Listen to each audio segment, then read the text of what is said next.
Hi friends, welcome back to మాటే మంత్రం Telugu audio stories. అందరికీ నమస్కారం అండి. హాయ్ ఫ్రెండ్స్, ఈరోజు మనం చదువుకోబోయే కథ ప్రేమ ఎక్కడా నీ చిరునామా, మూడవ భాగం. అభయ్ చిట్టి మీద పెంచుకున్న ప్రేమకు ఫిదా అవుతుంది ఆకృతి. ఆమెకు తెలియకుండానే అతని మీద ఫీలింగ్స్ పెంచుకుంటుంది. నేను నీ రూమ్లో పడుకోను అని చెప్పి వేరే రూమ్లో పడుకుంటుంది ఆకృతి. తన మాటలతో, తన ముద్దుతో ఆమెను మైమరపించి తన రూమ్కి వెళ్ళిపోతాడు అభయ్. మధ్యరాత్రిలో మెలకువ వచ్చిన ఆకృతికి తన మీద ఏదో బరువుగా ఉన్నట్లు అనిపించి మెలకువ వచ్చి చూస్తుంది. అభయ్ తన హృదయంలో మొహం పెట్టుకుని తనని చుట్టుకొని హాయిగా నిద్రపోతూ ఉంటాడు. లాగిపెట్టి ఒకటి పీకాలని అనుకుంటుంది. అంతలోనే పాపం ఎన్ని సంవత్సరాలుగా నిద్రలేని రాత్రులు గడిపాడు ఆ చిట్టి కోసం. ఇప్పుడు ప్రశాంతంగా నిద్రపోతున్నాడు. అనవసరంగా ఎందుకులే లేపటం అనుకుని తనకు తెలియకుండానే అతని తల నిమురుతూ పడుకుంది. ఇదేంటి, నేను ఇలా అయిపోతున్నాను? ఇతను నాకు తాళి కట్టాడు నిజమే, కానీ రేపు ఆ చిట్టి ఎవరో వస్తే అప్పుడు నా పరిస్థితి ఏంటి అని ఆలోచిస్తూ ఉంది ఆకృతి. ఇన్నేళ్లుగా ప్రేమరాహిత్యంలో బ్రతికిన తనకి తన చుట్టూ ప్రేమ కురిపించే వాళ్లే ఉండటంతో తను ఎవరో ఏమిటో క్షణక్షణం మర్చిపోతూనే ఉంది. అయినా తను వీళ్ల నుంచి ఎందుకు దూరంగా వెళ్ళాలి? నేనేమీ కావాలని ఈ బంధంలోకి రాలేదు. అతనే బలవంతంగా తెచ్చుకున్నాడు. ప్రేమ అనేది దొరకని నాకు సడన్ గా ఇంత ప్రేమ దొరుకుతుంది అంటే వదులుకొని వెళ్ళాలనిపించటం లేదు. కానీ ఈ స్థానం నాది కాదని మనసు పదే పదే హెచ్చరిస్తోంది. ఏం చేయాలో పాలుపోవటం లేదు. నాది కాని స్థానంలో నేను ఎన్నాళ్ళు ఉండగలను? అసలైన చిట్టి వస్తే నా పరిస్థితి ఏమిటి? అటు వెళ్ళలేక ఇటు ఉండలేక అవస్థపడాలేమో. అయినా అభయ్ గారికి మరొకసారి చెప్పి చూస్తాను అనుకుంటూ అతని తలపైన ముద్దు పెట్టుకుంది ప్రేమగా. అంతకు మునిపే మెలకువ వచ్చింది అభయ్కి. ఆమె తన జుట్టు నిమరటం, తలపైన ముద్దు పెట్టుకోవటం అంతా గమనిస్తూనే ఉన్నాడు. అంటే నా చిట్టి నన్ను యాక్సెప్ట్ చేసిందన్నమాట అనుకొని ఆమెను అలాగే పట్టుకొని వెల్లికలా తిరిగాడు. ఆకృతి అతనిపైకి వచ్చింది. ఏంటి బంగారం అంత ఆలోచన అన్నాడు. అతని గుండెలపై అరచేతులు ఉంచి వాటిపైన గడ్డం మానించి అతన్నే చూస్తూ ఉంది. ఏంట్రా అలా చూస్తున్నావు? నేనెవరో గుర్తుకొచ్చిందా అన్నాడు. లేదు అభయ్ గారు, నేను చెప్తున్నది నిజం. నేను మీరు అనుకుంటున్న చిట్టిని కాదు, ఇది నిజం. ఆ చిట్టిని నేనైతే ఎంత బాగుండు అనిపిస్తుంది నాకు మీ ప్రేమ చూస్తుంటే. కానీ ఆ చిట్టికి అన్యాయం చేయాలి అనిపించటం లేదు. అందుకే నన్ను పంపించేయండి. నేను నిజంగా చిట్టిని కాదు. రేపటి రోజున ఆ చిట్టి ఎవరో వస్తే మీరు చాలా బాధపడతారు అంది. ఏ ఎవిడెన్స్ లేకుండానే అంత తేలిగ్గా ఓ అమ్మాయి మెడలో తాళి కట్టి ఇంటికి తెచ్చుకుంటానా? పిచ్చి ఆలోచనలు చేయకు బంగారం. నువ్వే నా చిట్టివి. కాకపోతే నీకు గుర్తులేదు అంతే. నేను అన్ని ప్రూఫ్స్ సంపాదించాకే, నువ్వు నా చిట్టివని 100% నిర్ధారించుకున్నాకే నీ దగ్గరికి వచ్చాను. నేను చెప్తున్నాగా, నన్ను నమ్ము బంగారం. నువ్వే నా చిట్టివి. సరే కానీ ఈ మత్సేమిట్రా అన్నాడు ఆమె నుదుటి పైభాగంలో ఉన్న లేత నలుపు రంగులో ఉన్న మచ్చని చూపించి. తెలియదు, చిన్నప్పుడు ఎప్పుడైనా పడ్డానో లేక పుట్టుకతోనే వచ్చిందో. నాకు తెలిసిన దగ్గర నుంచి ఈ మచ్చ అలాగే ఉంది అంది ఆకృతి. అది పుట్టుకతో వచ్చింది కాదు, నువ్వు పడలేదు, నేనే కోపం వచ్చి కొట్టాను అన్నాడు ఆమె బొగ్గ గిల్లుతూ. అవునా, నాకేం గుర్తులేదు అంది అయోమయంగా. ఎందుకు కొట్టారు అంది. మనిద్దరి మధ్య ఒక విలన్ గాడు ఉన్నాడులే. ఒకరోజు నేను పిలుస్తున్నా వినకుండా వాడు చాక్లెట్ ఇచ్చాడని వాడి పక్కన వెళ్ళి కూర్చున్నావు స్కూల్లో. నాకు కోపం వచ్చి చేతిలో ఉన్న పలక తీసుకుని విసిరేశాను. అది తగిలి నీ మొహం నిండా బ్లడ్. పిల్లలంతా భయపడిపోయారు. నువ్వేమో స్పృహ తప్పి పడిపోయావు. ఆ బ్లడ్ చూసి నేను కూడా పడిపోయాను, నీ బ్లడ్ చూసి తట్టుకోలేక. అప్పుడే టీచర్ గారు వచ్చి నీకు కట్టుకట్టి హాస్పిటల్కి తీసుకుని వెళ్ళారు. గాయం కొంచెం లోతుగా అయ్యింది అని చెప్పారు. చాలా రోజులు కట్టుకునే తిరిగావు. అది తెలిసి మా నాన్న బడిత పూజ చేశాడు. చాలా రోజులు స్కూలుకు కూడా రాలేదు నువ్వు. పాపం బాగా జ్వరం కూడా వచ్చింది. నేను ఆంజనేయ స్వామి గుడికి వెళ్ళి సింధూరం తెచ్చి నీకు పెడదామని మీ ఇంటికి వస్తే మీ నాన్న బడిత పూజ చేశాడు. మీ అమ్మ తిట్ల దండకం అందుకుంది. అయినా పట్టు వదలకుండా రాత్రిపూట వాళ్ళందరూ నిద్రపోయేటప్పుడు కిటికీలో నుంచి దూరి నీకు బొట్టు పెట్టి వచ్చాను.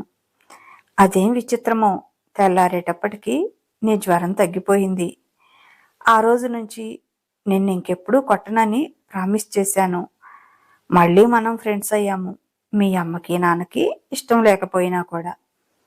అదన్నమాట సంగతి అన్నాడు ఆమె ముక్కు పట్టుకుని లాగుతూ.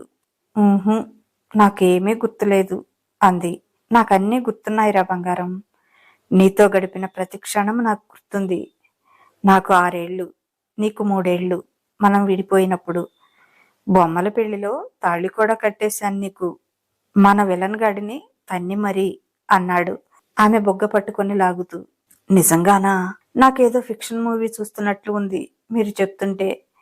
అవన్నీ కాదు, మీరు చూపించే ప్రేమకి వద్దనుకున్నా నేను మీకు ఫిదా అయిపోతున్నాను. కానీ నాకు నేను చిట్టిని అని ఎంతమాత్రం గుర్తుకు రావటం లేదు.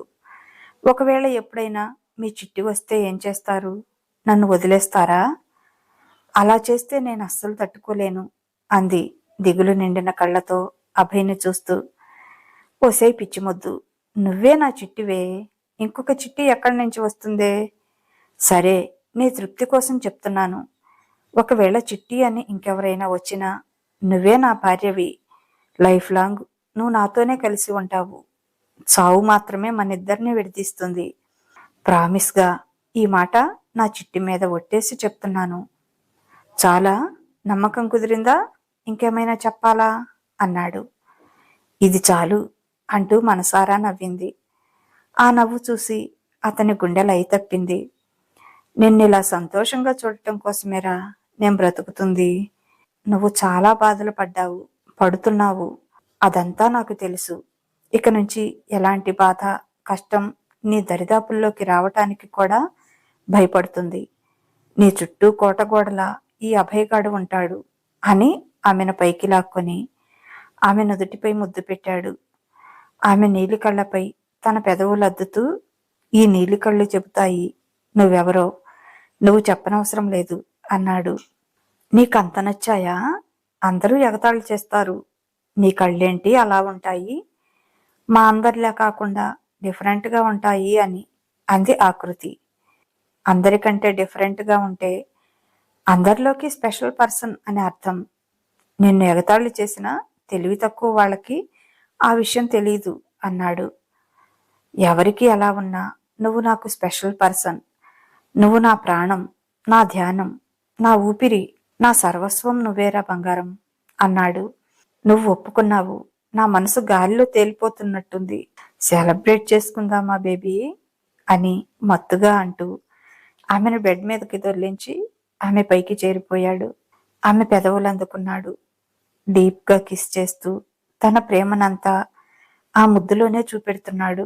అతని చేతులు ఆమె వేసుకున్న టీషర్ట్లోకి వెళ్ళి ఎక్కడెక్కడో తడుముతున్నాయి. అతని స్పర్శకి ఆమె మైమర్చిపోయింది. ఆకృతి కూడా అతని మెడ చుట్టూ చేతులు పెనవేసి మనస్ఫూర్తిగా అతని ముద్దుకు సహకరిస్తోంది. కాసేపటికి ఆమెకు ఊపిరి అందటం లేదని ఆమె పెదవులు వదిలేశాడు. ఆమె మెడ మీద ముద్దులు పెడుతూ కిందికి దిగి టీషర్ట్ బటన్స్ తీస్తుంటే, ప్లీజ్ అభయ్ గారు, ఇప్పుడు వద్దండి అంది అతన్ని వెనక్కి నెడుతూ. ఏరా చిట్టి, నా మీద నమ్మకం లేదా? ఇంకా డౌటా అన్నాడు బాధగా. అది కాదు అభయ్ గారు, దీనికి ముహూర్తాలు ఉంటాయి. ఇలా ఎప్పుడంటే అప్పుడు మన ఇష్టం వచ్చినట్లుగా కాదు. ప్లీజ్ అభయ్ గారు, అర్థం చేసుకోండి అంది సిగ్గుపడుతూ. చంపావు కదే, ఇంకా నన్నెక్కడ అనుమానిస్తున్నావో అని టెన్షన్ పట్టుకుంది నాకు అన్నాడు సిగ్గుతో ఎర్రబడ్డ ఆమె నన్నటి బుక్కలపై ముద్దు పెడుతూ. థ్యాంక్స్ రా బంగారం, నన్ను నమ్మినందుకు అన్నాడు. నేను మిమ్మల్ని నమ్మటం కంటే ఎక్కువగా మీ ప్రేమని నమ్ముతున్నాను. నాకు మళ్ళీ ప్రామిస్ చెయ్యండి. ఎట్టి పరిస్థితుల్లోనూ ఎలాంటి సిచ్యుయేషన్స్ వచ్చినా, అంటే ఒకవేళ మళ్ళీ మీ చిట్టి తిరిగి రావటం అలాంటివి జరిగినా నన్ను మాత్రం మీ లైఫ్లో నుంచి దూరం పెట్టకూడదు. ఎప్పటికీ నేనే మీ భార్యగా ఉంటాను అని మరోసారి ప్రామిస్ చేయండి అంది. తనకు తాను నమ్మకం కలిగించుకోవటం కోసం. ఆమెకు ఎంత సంతోషంగా ఉందో అంత భయం కూడా ఉంది. తన నుంచి ఈ ప్రేమని ఎవరైనా లాక్కెళ్తారేమో అని. చిన్నప్పటి నుంచి అదృష్టం తనకి చాలా దూరం. తనకి ఊహ తెలిసినప్పటి నుంచి కష్టాలే తోడుగా బ్రతికింది. సడన్గా ఇంత ప్రేమని, తనకు పట్టిన అదృష్టాన్ని నమ్మలేకపోతుంది. అదెక్కడ దూరం అవుతుందో అని భయపడుతోంది. సరే బంగారం, నీ తృప్తి కోసం మళ్ళీ ప్రామిస్ చేస్తాను. నేనెంతగానో ఇష్టపడేది నా చిట్టిని, మా అమ్మని. వాళ్ళిద్దరి మీద ప్రామిస్ చేసి చెప్తున్నాను. నాలో ప్రాణం ఉన్నంత వరకు ఆకృతి అలియాస్ చిట్టి, చిట్టి అలియాస్ ఆకృతి అనబడే నువ్వు మాత్రమే నా భార్యగా ఉంటావు. ఇది ముమ్మాటికి నిజం. నన్ను నమ్మరా అన్నాడు ప్రేమగా ఆమె కళ్ళలోకి చూస్తూ. నమ్మాను కాబట్టే నా సర్వస్వాన్ని మీకు అప్పగించటానికి రెడీగా ఉన్నాను అంది ఆకృతి సిగ్గుపడుతూ. ఆమె మెడవంపులో ముద్దు పెడుతూ చిన్నగా కొరికాడు. అబ్బా, ఏంటండి ఇది అంది.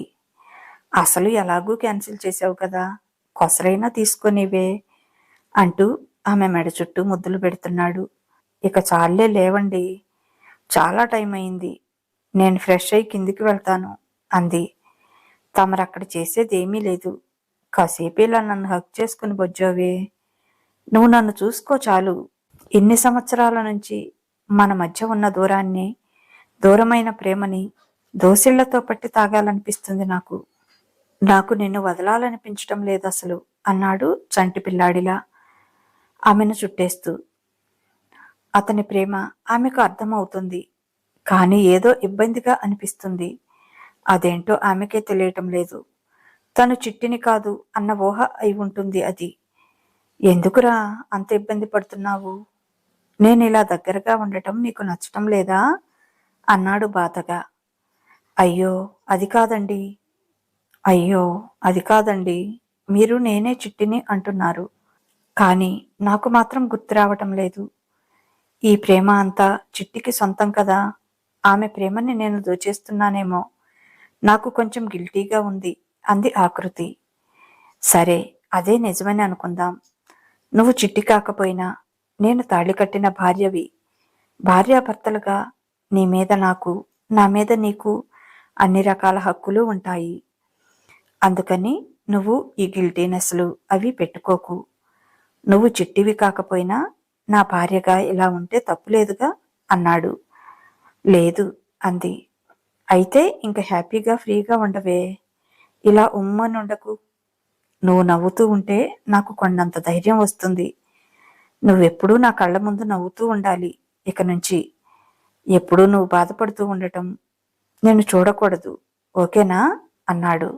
సరేనండి అని చిరునవ్వు నవ్వింది. Very good. ఇలా ఉంటే చూడు ఎంత అందంగా ఉన్నావో. నువ్వెలా ఉన్నా నాకు బాగానే ఉంటావు. కానీ ఇలా నవ్వుతూ ఉంటే నాకు హ్యాపీగా ఉంటుంది. ఎప్పుడూ ఇలాగే ఉండు అన్నాడు. సరేనని తల ఊపింది నవ్వుతూ. ఇక వదలండి, స్నానం చేసి కిందకి వెళ్తాను అంది. నువ్వు చేసే పనులు ఏమీ లేవు మేడం ఇక్కడ. అన్నిటికీ పనివాళ్ళు ఉన్నారు. బ్రేక్ఫాస్ట్ టైంకి వెళ్ళొచ్చులే. ఉండిలా అన్నాడు ఆమెను మరింత గట్టిగా హత్తుకొని. కాదండి, మనకి నిన్ననే కదా పెళ్ళై ఈ ఇంటికి వచ్చాము. ఈరోజు చేయాల్సిన కొన్ని సాంప్రదాయాలు ఉన్నాయి. ఈరోజు ఏదైనా స్వీట్ చేసి ఈ ఇంటి కోడలిగా దేవుడి దగ్గర దీపం పెట్టాలి అని చెప్పింది. ఓ అందుకా, సరే వెళ్ళు అయితే అంటూ ఆమెను మరోసారి ముద్దు పెట్టుకొని ఈ అండీలు అభయగారులు వదిలేసి అబ్బు అని పిలవే ఓసారి అన్నాడు. అలవాటు చేసుకొనివ్వండి, అలాగే పిలుస్తాను. ప్రస్తుతానికైతే కష్టం అబ్బు గారు అంది. వద్దులే, మామూలుగానే పిలు అన్నాడు మొహం అదోలా పెట్టి. ఆకృతి నవ్వుకుంటూ అభయ్ రూంలోకి వెళ్ళి కబ్బోర్డు తీసి sky blue colour georgette sari తీసుకొని స్నానం చేయటానికి వెళ్ళింది. ఆమె ఫ్రెష్ అయి వచ్చేటప్పటికి ల్యాప్టాప్లో తలదూర్చి సీరియస్గా వర్క్ చేసుకుంటున్నాడు అభయ్. అతని చేతివేళ్లు ల్యాప్టాప్ మీద చురుగ్గా కదులుతున్నాయి. ఓ గంటాగి ఫ్రెష్ అయి కిందికి రండి, అప్పటికి నా పని అయిపోతుంది అని చెప్పింది ఆకృతి డ్రెస్సింగ్ టేబుల్ దగ్గర బొట్టు పెట్టుకుంటూ. ఆమెను ఆ శారీలో చూసి అలాగే నోరు తెరుచుకుని ఉండిపోయాడు. ఆమెది పచ్చటి పసిమి ఛాయ. ఆమె కలర్కి ఆ శారీ కలర్ భలే నప్పింది. వింతైన అందంతో కొట్టొచ్చినట్లుగా ఉంది. ల్యాప్టాప్ పక్కన పెట్టి లేచి ఆమె దగ్గరికి వెళ్ళి వెనక నుంచి ఆమెను హగ్ చేసుకొని జుట్టులోంచి మెడవంపులోకి దిగి నిలిచిపోయిన నీటి బిందువును తన పెదవులతో అద్దాడు. అతని స్పర్శకి తనువు అల్లాడుతుంటే, అబ్బా వదలండి, పూజ చేసుకోవాలి అంది. పర్లేదు, ముద్దుకే ఏం కాదు, మీ దేవుడు ఏమీ అనడులే, నా పతిదేవుడి మాట కాదనలేకపోయాను అని చెప్పు అన్నాడు ముందుకు తిప్పుకొని పెదవులు అందుకుంటూ. అతన్ని హత్తుకొని అతని ప్రేమని ఆస్వాదిస్తూ అలాగే ఉండిపోయింది ఆకృతి. కాసేపటికి ఆమెను వదిలి, సరేరా, నాకు కొంచెం టైం పడుతుందిలే, వెళ్ళి నీ పని చూసుకో అన్నాడు. ఆకృతి కిందికి వెళ్ళింది. అప్పటికే పనివాళ్ళందరూ లేచి ఇళ్లంతా శుభ్రం చేస్తున్నారు. వాకిలి ముందు కూడా శుభ్రం చేసి నీళ్లు చల్లారు. ముగ్గు నేను వేస్తాను అని ఆకృతి ముగ్గు వేసింది. రంగులు ఉన్నాయా రాజమ్మ గారు అని అడిగింది. ఉన్నాయమ్మా, మొన్న పండగప్పుడు తీసుకున్నవి మిగిలాయి అని పక్కనున్న సర్వెంట్కి చెప్పి అవి తెమ్మంది.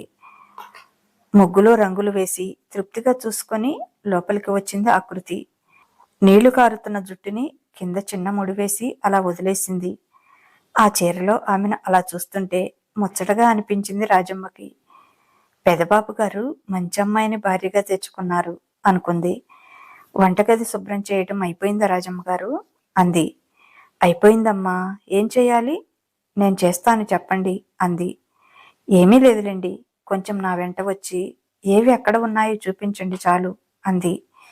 దేవుడి గదిలోకి వెళ్ళి తనే అక్కడంతా శుభ్రం చేసి దీపం వెలిగించి వంటగదిలోకి వచ్చి పాయసం చేయటానికి గిన్నె తీసుకొని పొయ్యి మీద పెట్టింది. దానిలో పాలు పోసి స్టవ్ వెలిగించి, రాజమ్మ గారు అంది. ఆంటీ అని పిలువమ్మా, ఇంట్లో అందరూ అలానే పిలుస్తారు, నువ్వు గారు అంటుంటే నాకు ఇబ్బందిగా ఉందమ్మా అంది రాజమ్మ. అభయ్ గారు మార్నింగ్ కాఫీ తాగుతారా టీ తాగుతారా అంది. బాబుగారు ఏం చేస్తున్నారమ్మా అంది రాజమ్మ. ల్యాప్టాప్లో వర్క్ చేసుకుంటున్నారు. ఏం అంది. అయితే కాఫీ తాగుతారు. రోజు జిమ్ చేస్తారమ్మా, జిమ్ చేస్తుంటే మాత్రం జ్యూస్ కానీ ప్రోటీన్ షేక్ కానీ తాగుతారు. కాఫీ కలిపి ఇవ్వనమ్మా అంది. వద్దులేండి, నేను కలుపుతాను అని ఫిల్టర్ వేసి కాఫీ కలిపి పైకి తీసుకొని వెళ్ళింది. సీరియస్గా వర్క్ చేసుకుంటున్నాడు అభయ్. అతను ముందుకు వెళ్ళి కాఫీ కప్పు అతని మొహం ముందు పెట్టింది. కాఫీ తెచ్చావా బంగారం? థ్యాంక్ యూరా, నేనే అడుగుదామనుకుంటున్నాను అని కాఫీ స్మెల్ చూసి, ఈరోజు డిఫరెంట్గా ఉంది అని ఓ సిప్ చేసి, చిట్టి నువ్వే చేసావా కాఫీ? చాలా బాగుందిరా అన్నాడు. నువ్వు కూడా తాగు అని కప్పు ఆమె నోటి దగ్గర పెడితే, పూజ అయ్యే వరకు నేనేం తాగను అభయ్ గారు అంది. ఓకే బంగారం, నీ ఇష్టం, సరే వెళ్ళి త్వరగా కానీ అన్నాడు. ఖాళీ కప్పు ఆమె చేతిలో పెట్టి ఆమెకు చాలా సంతోషంగా అనిపించింది. రోజు అందరికీ రకరకాలుగా ఎంత రుచిగా వండి పెట్టినా ఒక్కరోజు కూడా ఎవరూ మెచ్చుకున్న పాపాన పోలేదు. తన వంట బాగోదేమో, తనకి చేయటం చేతకాదేమో అని తనకి డౌట్ కూడా వచ్చేది అప్పుడప్పుడు. ఫస్ట్ టైం తను చేసిన కాఫీ చాలా బాగుంది అనే ప్రశంస వినిపించింది. దానితో వచ్చిన హుషారుతో అడుగుకి 2 మెట్లు చొప్పున చకచకా దిగింది. పాయసం చేసి దేవునికి నైవేద్యం పెట్టింది. ఆ తర్వాత కిచెన్లోకి వచ్చి, ఆంటీ ఈరోజు బ్రేక్ఫాస్ట్ నేను చేస్తాను అంది. అయ్యో నీకెందుకమ్మా, మళ్ళీ పెద్దబాబు కోప్పడతాడమ్మా, వద్దు అని అంది. అభయ్ గారికి నేను చెప్తాలే ఆంటీ, అభయ్ గారికి నేను చెప్తాలే ఆంటీ, మిమ్మల్ని ఏమీ అనరు, నేను చేస్తాను ప్లీజ్ అంటూ వంటగదిలోకి వెళ్ళి, ఈరోజు ఏం చేస్తున్నారా ఆంటీ అంది. వడ, ఇడ్లీ, కట్టె పొంగల్ చేస్తున్నానమ్మా అంది. ఓకే ఆంటీ, నేను చేస్తాను. ప్లీజ్ ప్లీజ్, అభయ్ గారు మిమ్మల్ని ఏమీ అనరు. నేను చూసుకుంటాను. నేను చెప్తాను ఆయనకి అని రాజమ్మని బ్రతిమలాడింది. అప్పుడే టిఫిన్స్ చేయటానికి అన్నీ ప్రిపేర్ చేస్తూ ఉంటుంది రాజమ్మ. ఆంటీ, మీరు పక్కన ఉండండి, నేను చేస్తాను. ఈరోజు ఫస్ట్ రోజు కదా ఆంటీ, అందరికీ నా చేతి వంట తినిపించాలని నా కోరిక. మీరు అలా కూర్చోండి అని చకచకా పని మొదలుపెట్టింది. ఇడ్లీ పొయ్యి మీద పెట్టేసింది. కట్టె పొంగల్కి బియ్యం పెసరపప్పు కడిగి పక్కన పెట్టింది. సాంబార్ కోసం అప్పుడే పప్పు వండేసింది రాజమ్మ. దాంట్లో ముక్కలు కోసి సాంబార్ కలిపి ఓ పొయ్యి మీద పెట్టేసింది. వడ కోసం మినపప్పు గ్రైండర్లో వేసింది. మిక్సీలో చట్నీ వేసింది. అల్లం చట్నీ కూడా చేసింది. అలా అన్ని పనులు చాకచక్యంగా ఒకదాని వెంట ఒకటి టకటకా చేస్తుంటే అబ్బురంగా చూస్తూ ఉంది రాజమ్మ. గంటలోపే అన్ని పనులు చేసేసింది. అన్ని డిషెస్ చక్కగా టేబుల్ మీద సర్దింది. టైం 8:30 అవుతుండగా అప్పుడు ఒక్కొక్కరుగా దిగి వచ్చారు శశి, రిషి, అభయ్. వస్తూనే హాయ్ వదినమ్మా, గుడ్ మార్నింగ్ అని ఆకృతిని చుట్టేసింది శశి. గుడ్ మార్నింగ్ వదినమ్మా అన్నాడు ఋషి. Very very good morning. ఇప్పటి వరకు ఏం చేస్తున్నారు పైన? లేవగానే కిందికి రావచ్చు కదా అంది. ఏమీ లేదు వదినమ్మా, సెమ్ ఉంది, కాసేపు చదువుకొని స్నానం చేసి రెడీ అయి వస్తున్నా అంది శశి. నేను మాత్రం నైట్ లేటుగా పడుకున్నా వదినమ్మా, ఓటీటీలో మూవీ చూసి, అందుకే లేటుగా లేచాను అన్నాడు. లేటుగా పడుకోవటం, లేటుగా లేవటం రెండూ హెల్త్కి మంచిది కాదు రిషి అంది. సారీ వదినమ్మా, ఇక నుంచి అలా చేయనులే అన్నాడు బుద్ధిమంతుడిలా. అప్పుడే అభయ్ కూడా వచ్చాడు. ఏంట్రా బంగారం, తెగ హడావుడి పడిపోతున్నావు అన్నాడు. ఏమీ లేదు, రండి కూర్చోండి అని అందరినీ డైనింగ్ టేబుల్ దగ్గర కూర్చోబెట్టి ప్లేట్స్ పెట్టి వడ్డిస్తుంటే, హలో బేబీ, నువ్వు తినవా? రాజమ్మ ఆంటీ పెడతారు, నువ్వు కూర్చో అన్నాడు అభయ్. అవును వదినా, నువ్వు కూడా కూర్చో, అందరం కలిసి తిందాం. తర్వాత ఒక్కదానివి ఎలా తింటావు అన్నారు రిషి, శశి. ఆ మాటతో కళ్ళల్లో నీళ్లు తిరిగాయి ఆకృతికి. తనకి ఒక్కసారి కూడా తన ఇంట్లో అలాంటి గౌరవం దక్కలేదు. ఎప్పుడైనా పొరపాటున ఆకలిగా ఉండి కూర్చున్నా, నీకు అంత తొందర ఏం వచ్చింది, ముందు అందరికీ పెట్టు, తర్వాత తినొచ్చు, నువ్వు ఏం విరగబడుతున్నావని అంత ఆకలి తెల్లారేటప్పటికి అని విసుక్కునేవాళ్ళు. వాళ్ళకి ఏదైనా పని ఉంటే తినేదాన్ని కూడా మధ్యలోనే లేపేవాళ్ళు. అది గుర్తుకొచ్చి వాళ్ళు చూడకుండా పక్కకు తిరిగి కళ్ళు తుడుచుకుంది. పర్లేదు, నేను తర్వాత తింటాను, ముందు మీరు తినండి అంది. నోరు మూసుకొని కూర్చో అంటూ ఆమె చేయి పట్టి చైర్లో కూర్చోబెట్టి ప్లేట్ పెట్టి దానిలో ముగ్గురు కలిపి టిఫిన్ పెట్టారు. నవ్వుతూ వాళ్ళ వైపు చూసి, 1 మినిట్ ఆగండి, అందరం కలిసి తిందాం అని పాయసం బౌల్స్లో పోసి అందరికీ ఇచ్చింది. ముందు ఇది తీసుకోండి అంది. ఇది రాజమ్మ ఆంటీ చేయలేదు, ఆంటీ కంటే ఇంకా బాగా చేశారు. ఎవరు అంది శశి. వదినమ్మ గారే చేశారమ్మా. ఈరోజు బ్రేక్ఫాస్ట్ కూడా ఆకృతమ్మ గారే చేశారు, నేను చెప్తున్నా కూడా వినకుండా అంది రాజమ్మ. సీరియస్గా ఆకృతి వైపు చూశాడు అభయ్. నవ్వుతూ, ప్లీజ్ అభయ్ గారు, నాకు ఇష్టం అలా చేయటం అంది. సరే, ముందు తిను, తర్వాత చెప్తాను ఈ పని అన్నాడు అభయ్. ఎప్పుడూ మొక్కుబడిగా తినే అభయ్ ఆ రోజు తృప్తిగా తిన్నాడు. ఋషి, శశి అయితే సూపర్ వదిన, భలే చేశావు, చాలా టేస్ట్గా ఉన్నాయి, నీకు సూపర్ షెఫ్ అవార్డు ఇవ్వచ్చు అని మెచ్చుకున్నారు. వాళ్ళందరూ అలా తిని హాల్లోకి వచ్చేటప్పటికి బయట ఉన్న సెక్యూరిటీ గార్డ్స్ ఫోన్ చేశారు అభయ్కి. లోపలికి తీసుకురా అన్నాడు. మీ పేరెంట్స్ వచ్చారంట చిట్టి అన్నాడు ఆకృతి వైపు చూసి. ఆమె కళ్ళలో కనిపిస్తున్న భయం, అయిష్టం అభయ్ చూపుని దాటిపోలేదు. భయంగా అతని వైపు చూసింది. ఆమె భుజం మీద చెయ్యి వేసి చిన్నగా నొక్కి, కూల్ చిట్టి, నేనున్నాను అన్నాడు. మీకు టైం అయిందిగా, మీరు కాలేజీకి వెళ్ళండి అని పంపించేశాడు శశిని, రిషిని. అమ్మ ఆకృతి అంటూ ఏడుస్తూ వచ్చారు ఓ నడివయసు స్త్రీ, ఆమె భర్త. వాళ్లే ఆకృతి తల్లిదండ్రులు. ఆకృతి కంటే చిన్నగా ఉన్న ఇంకొక అమ్మాయి, నిన్నటి పెళ్లిలో ఉన్న పెళ్లి కొడుకు, అతని నానమ్మ. ఒక లాయర్ని కూడా తీసుకొచ్చారు వాళ్లతో పాటు. కూర్చోండి అన్నాడు అభయ్. ఆ ఇంటిని వీస్తుపోయి నోరు తెరుచుకొని చూస్తూ ఉన్నారు వాళ్ళు. ఆకృతి, ఇలా రా తల్లి, నా పక్కన కూర్చో అని ఏడుస్తూ పిలిచింది ఆకృతి తల్లి. ఏం చేయాలో అర్థం కాక పైకి లేస్తున్న ఆకృతిని చెయ్యి పట్టుకుని కూర్చో అన్నాడు అభయ్. ఆకృతి భుజం చుట్టూ చెయ్యి వేసి, చెప్పండి ఏంటి విషయం అన్నాడు వాళ్ళని చూస్తూ గంభీరంగా. ఇదండి ఈరోజు కథ. ఎలా ఉంది, మీకు నచ్చిందా? ఆకృతి పేరెంట్స్, ఆ పెళ్లి కొడుకు నానమ్మ మళ్ళీ వచ్చారు. లాయర్ని కూడా తీసుకునంట. ఎందుకో మరి, ఏం చేద్దామని. ఆకృతిని ఇక్కడి నుంచి తీసుకుపోవాలని వాళ్ళ ఉద్దేశం అనుకుంటా. అభయ్ పంపిస్తాడా అంత తేలిగ్గా? వాళ్ళని చూసి అంతగా ఎందుకు భయపడుతుంది ఆకృతి? ఏమో, ముందు ముందు ఎపిసోడ్స్ లో తెలుసుకుందాం. సరేనండి, ఈ కథ కనుక మీకు నచ్చినట్లయితే తప్పనిసరిగా లైక్ ఇవ్వండి. అలాగే మీ అమూల్యమైన అభిప్రాయాన్ని ఓ చిన్న కామెంట్ ద్వారా తెలియచేయండి. మన మాటే మంత్రం ఛానల్ని సబ్స్క్రైబ్ చేసుకోండి. మీకు తెలిసిన వారికి కూడా షేర్ చేయండి. ఇక ఉంటాను. బాయ్. మీ లక్ష్మి ఘంట.